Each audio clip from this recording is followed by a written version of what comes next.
Começa agora pela TV Novo Tempo mais um programa Evidências e você sabe, sempre na busca de fatos que comprovem a verdade histórica da Bíblia Sagrada. No programa de hoje vamos continuar o nosso passeio arqueológico aqui pelo sítio arqueológico de Tel Berseba, onde vamos ver a relação desse local com a Bíblia Sagrada. Então não sai daí porque o Evidências está só começando.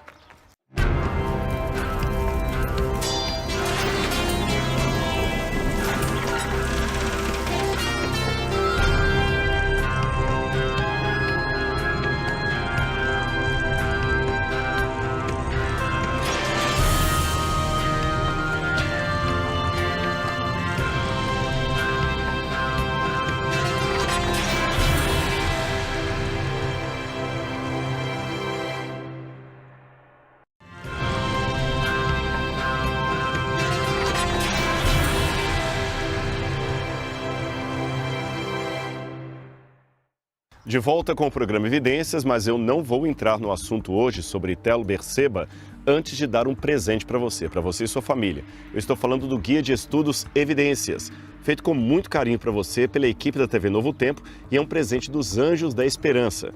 O Guia de Estudos pode ser adquirido gratuitamente. Como você faz isso? Através do telefone 0 operadora 12 21 27 3121 em horário comercial, ou você pode também mandar uma mensagem para o nosso WhatsApp que aparece aí no seu vídeo. Você também pode entrar pelo site biblia.com.br ou através do QR Code que aparece aí na sua tela. A Escola Bíblica da Novo Tempo é a maior escola de estudo da Bíblia do mundo e você pode fazer parte dela agora mesmo. Deixa a gente mandar um guia para você, nós estamos esperando o seu contato.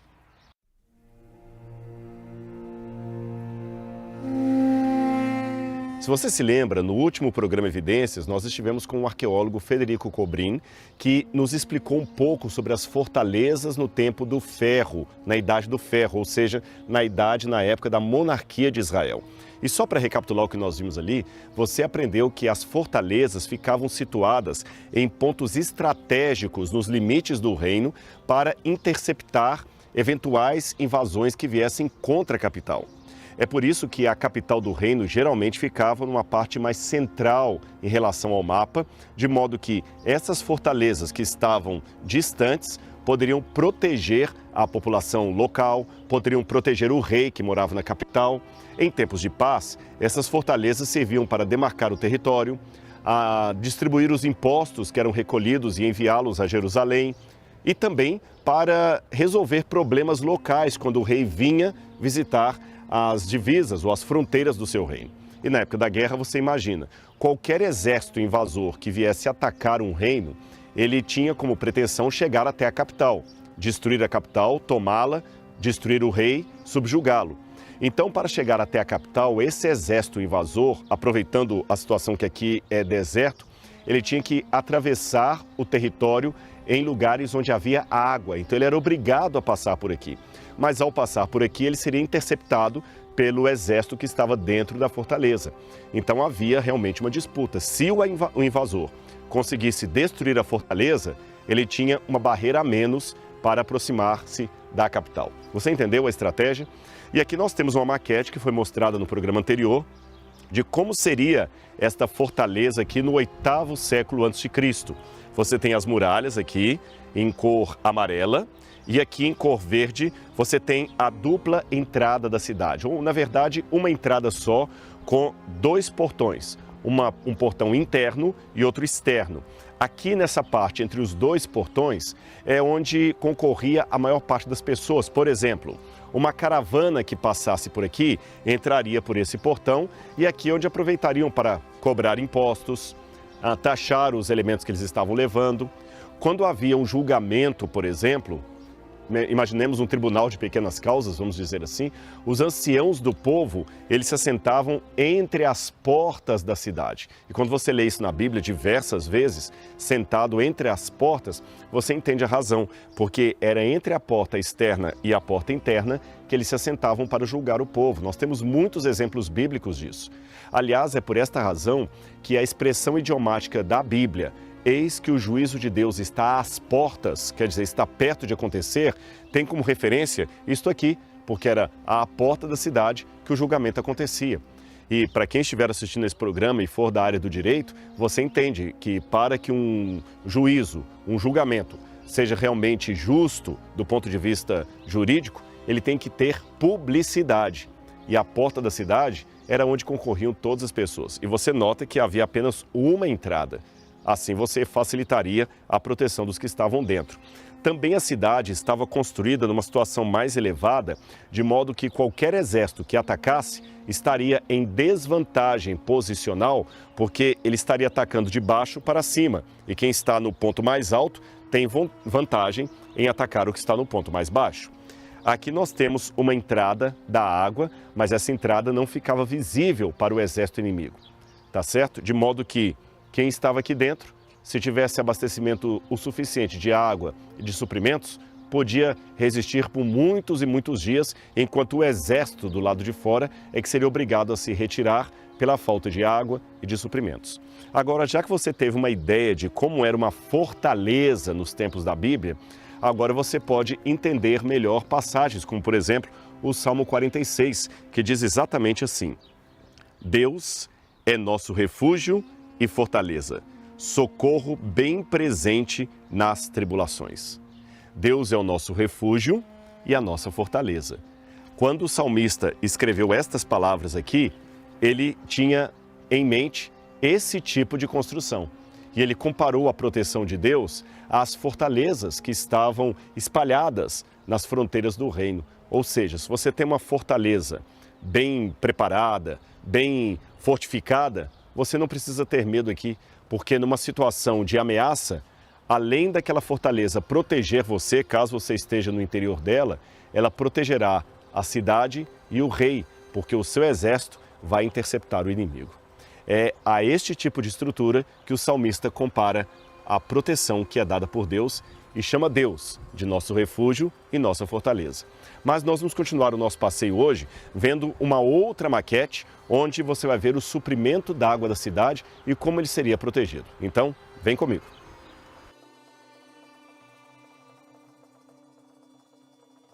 O que você tem aqui é a miniatura do reservatório de água da cidade. Na outra maquete que nós vimos, ele está bem pequenininho ali, então eles ampliaram. É como se você tivesse agora uma lupa ampliando aquele setor da cidade para vermos esta miniatura aqui. Ou seja, estamos falando de um reservatório de água de 20 metros de profundidade, com capacidade para 700 metros cúbicos de água. Agora vamos saber mais detalhes sobre essa engenharia do passado através dos olhos da arqueologia local. Quero chamar mais uma vez Federico, que possa nos explicar aqui, através dessa maquete, como era protegida e armazenada a água para os moradores da cidade. Essa maquete nos mostra um ponto vital da cidade. Sem água não há vida, não há assentamento, e por isso a necessidade de proteger. Como vimos, a parede era a muralha da cidade, e nos mostra, por um lado, para dentro, como escavaram para poder chegar às águas.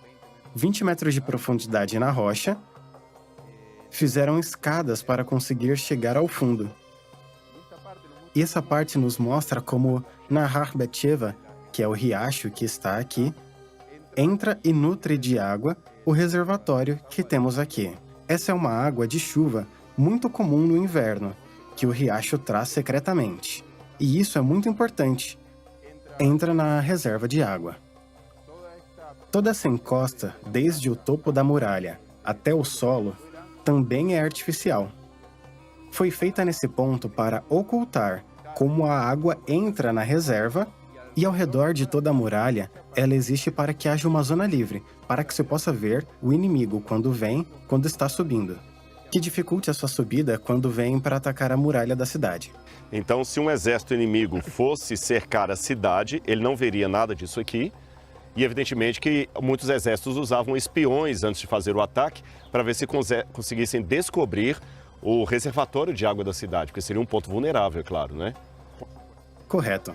A água é um ponto crucial para a cidade. E, seguramente, depois de estabelecer o acampamento ao redor da cidade, o que o inimigo quer saber é como cortar o abastecimento de água das pessoas da cidade. Exatamente por isso que a reserva de água comportava uma grande quantidade, porque se o inimigo corta o suprimento por fora, há água suficiente na reserva de dentro. Há água dentro da cidade. Pelo menos essa água estava segura. Ou seja, era muito importante preservar a água da cidade. Agora você vê como é que também na Bíblia muitas vezes fala do rio da água da vida que sai do trono de Deus. Porque hoje aí no Brasil, para beber água, ou mesmo aqui no Israel moderno, você abre a torneira e pega um copo d'água e bebe, ou abre a geladeira e tira.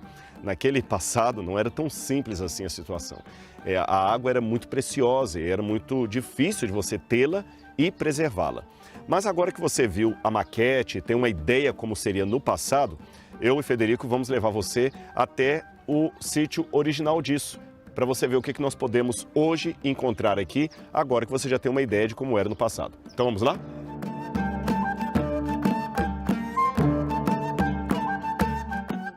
Rodrigo, como estávamos falando da reserva, esse é o ponto onde o rio Bet-Sheva entrava por um meio desse duto até a reserva de água. Esse era um dos segredos da cidade. Quando você olha, parece apenas uma pequena abertura, insignificante, mas para a época era vital. Havia fluxo de água que chegava até a reserva e, no caso de uma emergência, que o inimigo não saiba. Esse era um local oculto.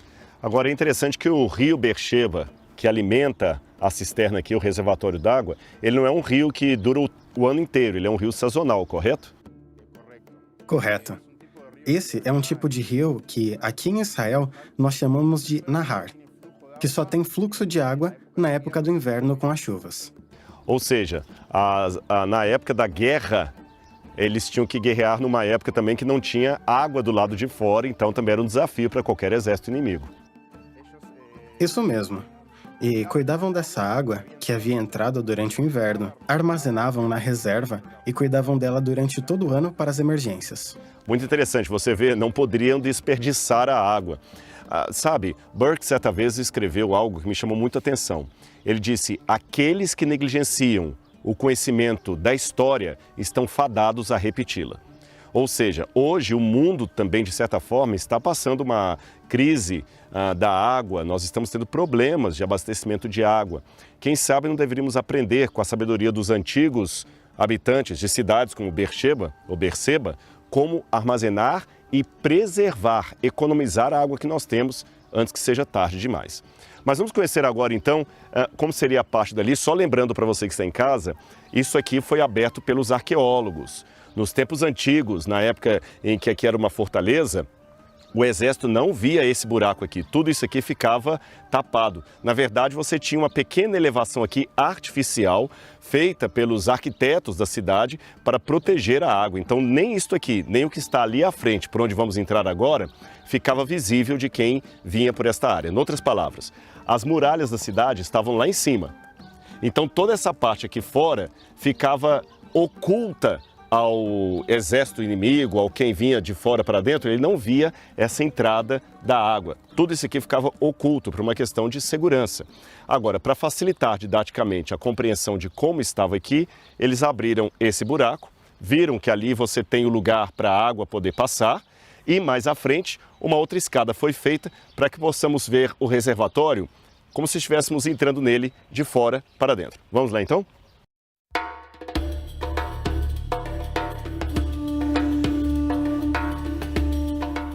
Nós já estamos aqui dentro da estrutura do reservatório de água. E como eu estava falando justamente com o Federico antes de entrarmos aqui, olha essa rocha. Eles costumam dizer que é uma rocha mais fácil de escavar porque ela é mais macia. Eu admiti para ele que isso não me convence, porque eu ainda acho muito dura para os tempos atuais. Mas eles escavavam isso. Você está vendo aqui uma escavação de 2.800 anos, quando os habitantes da cidade fizeram essa estrutura para ter acesso à água e preservar a sua água de maneira protegida em relação a qualquer ataque de fora. Então você vê que eu espero que esse programa ajude você a ter um pouco mais de valorização pela água que você bebe aí na sua casa. Mas queremos convidar você a conhecer esse reservatório d'água e ter uma noção como esse seria. Lembra, são 20 metros abaixo, mas você vai à frente e nós vamos logo atrás.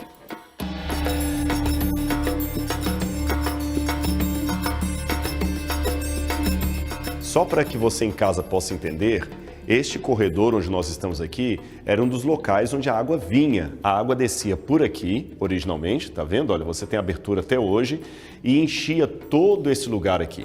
Toda essa rocha era inundada de água. Agora você vê 700 metros cúbicos de água. Era muita água usada, evidentemente, na época de escassez, na época de um ataque. Fora disso, o pessoal usava a água de um poço que ficava do lado de fora da cidade. Então isso aqui era para uma situação emergencial. Mas você vê a dificuldade de escavarem tudo isso.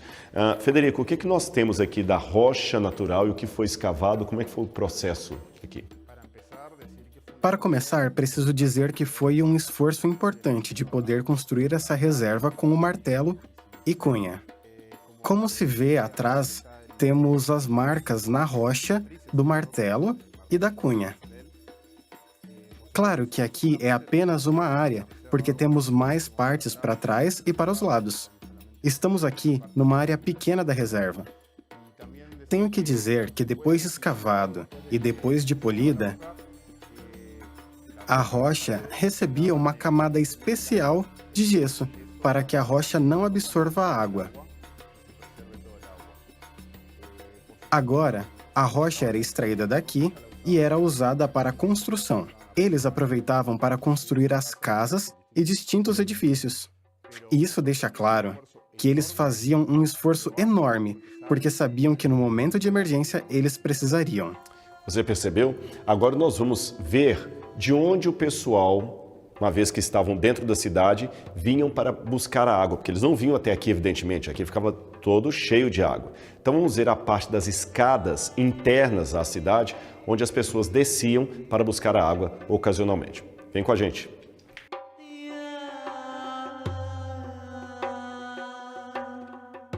Aqui você pode ter uma ideia da dimensão dessa construção que fizeram aqui há 2.800 anos.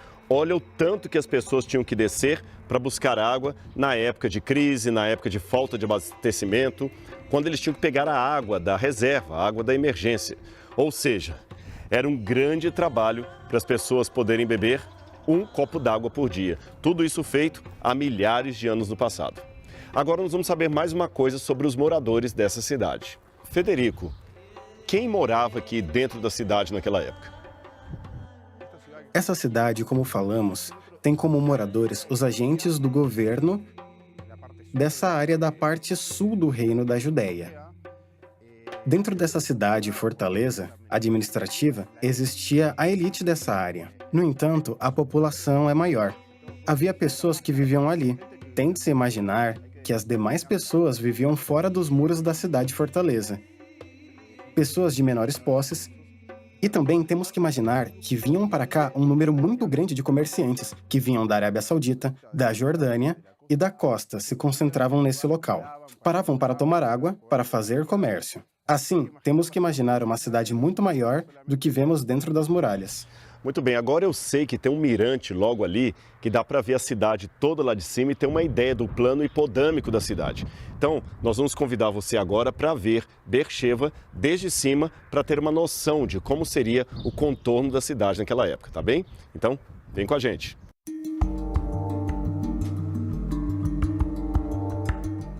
Nós estamos agora num mirante que foi construído assim no centro do sítio arqueológico para que você tenha uma noção panorâmica de como era a cidade, ou como nós dizemos, um plano hipodâmico, como as casas estavam, as ruas e tudo mais. Porém, ao subir aqui tem algo que nos chama a atenção sobre o Israel moderno. Então vou abrir um parênteses aqui, já que estamos falando da antiguidade, vamos falar também do presente. Ali atrás você tem muitas coisas que remetem ao cenário bíblico. No Brasil é comum você ver num campo assim pastando uma vaca, um cavalo que alguém deixou. Aqui você tem camelos, vários camelos lá embaixo, percebe? Estão todos ali confortáveis, comendo o pouquinho de grama que tem ali. Aliás, esses camelos comendo essas gramas dão a ideia do que seria os pastos verdejantes do Salmo 23.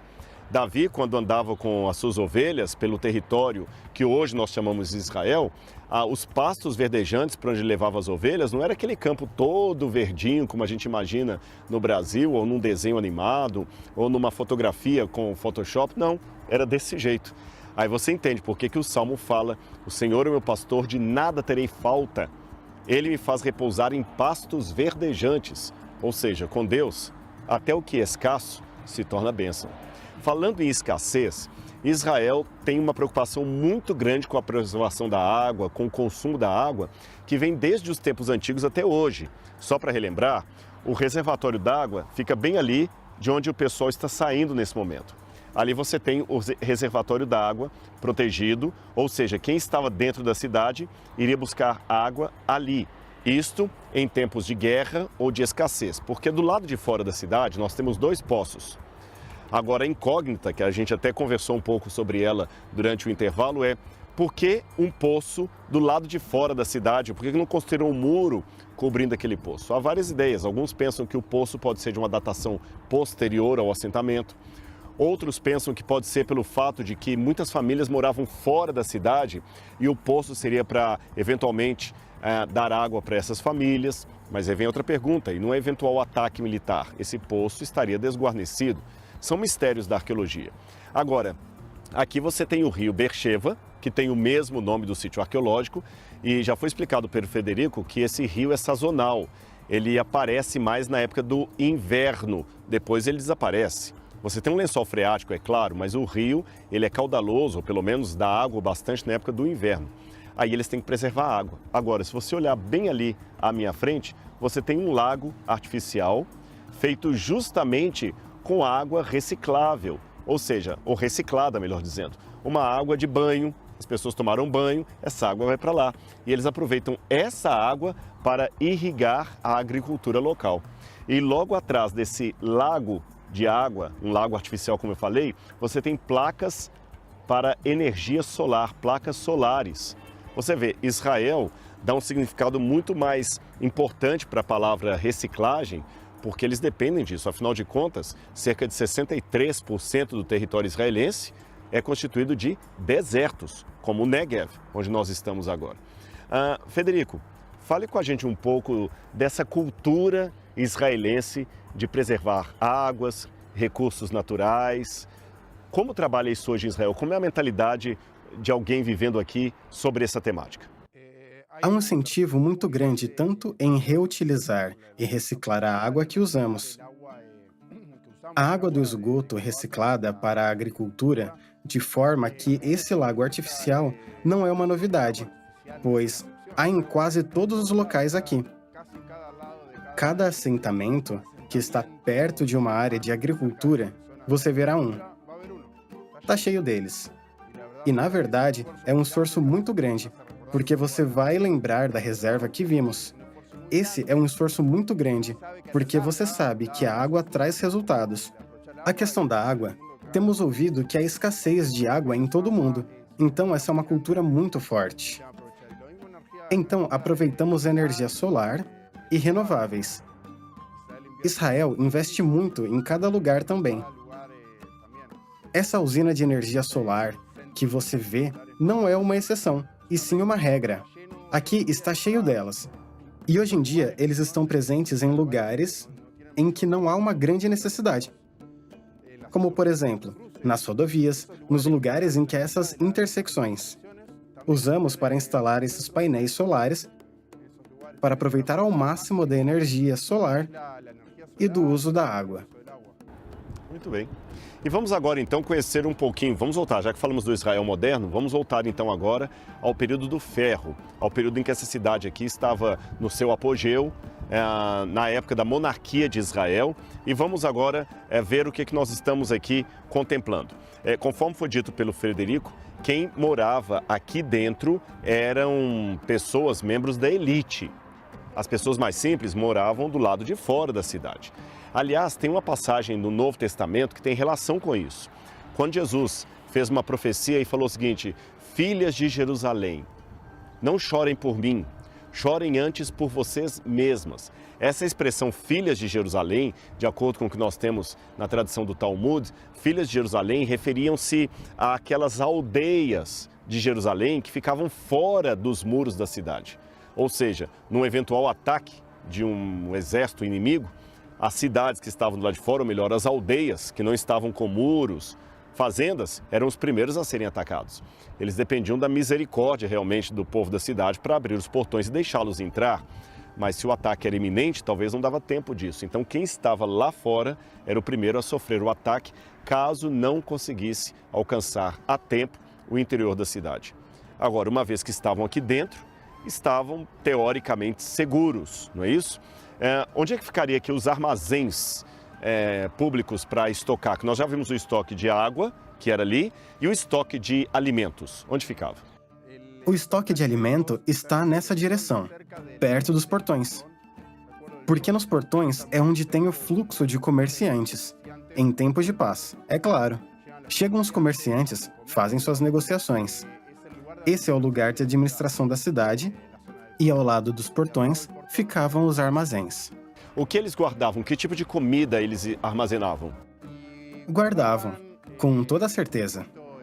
O primeiro seria o trigo, pois era um ingrediente muito importante. Em Israel, o consumo da oliveira, tanto do azeite de oliva como também das próprias azeitonas, também é crucial. Todo esse tipo de alimentos eles guardavam. Também é importante entender que esses armazéns ajudam no comércio de forma geral, porque às vezes o que não tinham aqui se comprava de outros lugares, e havia esse intercâmbio dessas caravanas que vinham pelo deserto e levavam os produtos típicos dessa área e recebiam outros produtos. Quando Beersheba foi abandonada e não mais habitada? No final do século VIII, há um grande ataque do império daquela época, que é o Império Assírio. O reino da Judéia viveu uma espécie de reino vassalo e agora se rebela contra a Assíria. E eles não podem deixar isso acontecer. E vem aqui para conquistar. Isso está relatado na Bíblia na época de Ezequias. O Império Assírio chega a essa área e começa a conquistar as cidades ao redor de Jerusalém. E isso causa um transtorno porque começam a faltar suprimentos e demais recursos para a capital. Essa é uma das imagens mais lembradas, que é a invasão de Laquis, que também é recordada numa parede decorativa no Palácio de Inverno, um palácio assírio, que o imperador manda fazer para recordar esse ataque. Então, Bet-sheva sofreu uma invasão, igual a de Laquis. Embora aqui é menos lembrada porque é um local menor, e seguramente era um local menor. Posteriormente, o mesmo se dá com Jerusalém, mas não é conquistada como diz a Bíblia. Como você vê, os impérios que os homens constroem, por mais sofisticados, luxuosos e imponentes que sejam, acabam virando poeira do passado.